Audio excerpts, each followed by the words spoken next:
বিএনপির ভারপ্রাপ্ত চেয়ারম্যান তারেক রহমানের স্বদেশ প্রত্যাবর্তন ঘিরে উচ্ছ্বসিত নেতাকর্মীরা। আনন্দ উচ্ছ্বাসের ঢেউ ছড়িয়ে পড়েছে চট্টগ্রামেও। স্বদেশ প্রত্যাবর্তনের সাক্ষী হতে চট্টগ্রাম থেকে ট্রেনে এবং বাসে দলে দলে ঢাকায় যাচ্ছেন নেতাকর্মীরা। প্রতিটি ট্রেনে এবং দূরপাল্লার বাসে দেখা গেছে নেতাকর্মীদের ভিড়। চট্টগ্রাম রেলওয়ে স্টেশনের চিত্র এটি। তারেক রহমানের স্বদেশ প্রত্যাবর্তনের সাক্ষী হতে ঢাকাগামী ট্রেনের অপেক্ষায় বিএনপি ও অঙ্গ সংগঠনের নেতাকর্মী ও সমর্থকরা। সবার মধ্যেই আনন্দ উচ্ছ্বাস। লক্ষ লক্ষ নেতাকর্মী যাচ্ছি আজকে আমাদের প্রিয় নেতা জনাব তারেক রহমানকে বরণ করে নেওয়ার জন্য। শুধু জাতীয়বাদী পরিবার না, সারা বাংলাদেশ আনন্দিত। সবাই আজ ঢাকার মুখী। তৃণমূল পর্যায় থেকে সকল নেতাকর্মী উৎসাহ উদ্দীপনা নিয়ে সবাই ঢাকার উদ্দেশ্যে রওনা হচ্ছে। তারেক রহমান সাহেবকে যে দীর্ঘ 17 বছর পর একটুখানি দেখার জন্য যে চট্টগ্রাম থেকে অজের আগ্রহ নিয়ে যাচ্ছি। চট্টগ্রাম থেকে ঢাকা যাওয়ার জন্য গত দুদিন ধরে যুবদল, ছাত্রদল, স্বেচ্ছাসেবক দল, তাঁতি দল ও মহিলা দলের কয়েক হাজার নেতাকর্মীর মধ্যে ট্রেন এবং বাসের টিকিট বিতরণ করেছেন নগর বিএনপির সদস্য সচিব নাজিমুর রহমান। চট্টগ্রাম মহানগর, উত্তর জেলা ও দক্ষিণ জেলা থেকে লাখের বেশি নেতাকর্মী ঢাকায় যাচ্ছেন বলে জানান তিনি।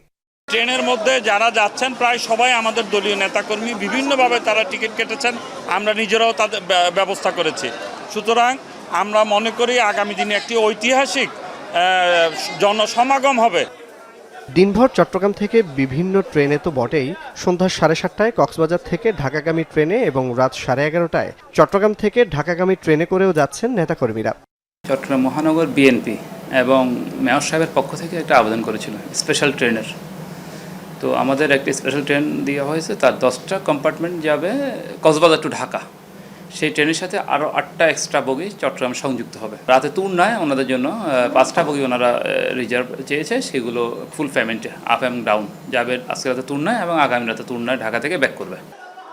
নেতাকর্মীদের যাতায়াতের সুবিধার্থে ট্রেনের পাশাপাশি দলের পক্ষ থেকে ভাড়া করা হয়েছে অনেক বাস ও মাইক্রোবাস। ব্যক্তিগত উদ্যোগেও যাচ্ছেন অনেকে। পাশাপাশি বিএনপির ভারপ্রাপ্ত চেয়ারম্যানের স্বদেশ প্রত্যাবর্তনকে স্বাগত জানিয়ে চলছে বিভিন্ন কর্মসূচি। নগরীর কাজীর দেউরি থেকে যুবদলের বের করা মিছিল বিভিন্ন সড়ক প্রদক্ষিণ করে। নগর যুবদলের সাবেক সাধারণ সম্পাদক এরশাদ হোসেনের নেতৃত্বে নেতাকর্মীরা এতে অংশ নেন। জুবাতিমে শাহাদাত, যমুনা নিউজ, চট্টগ্রাম।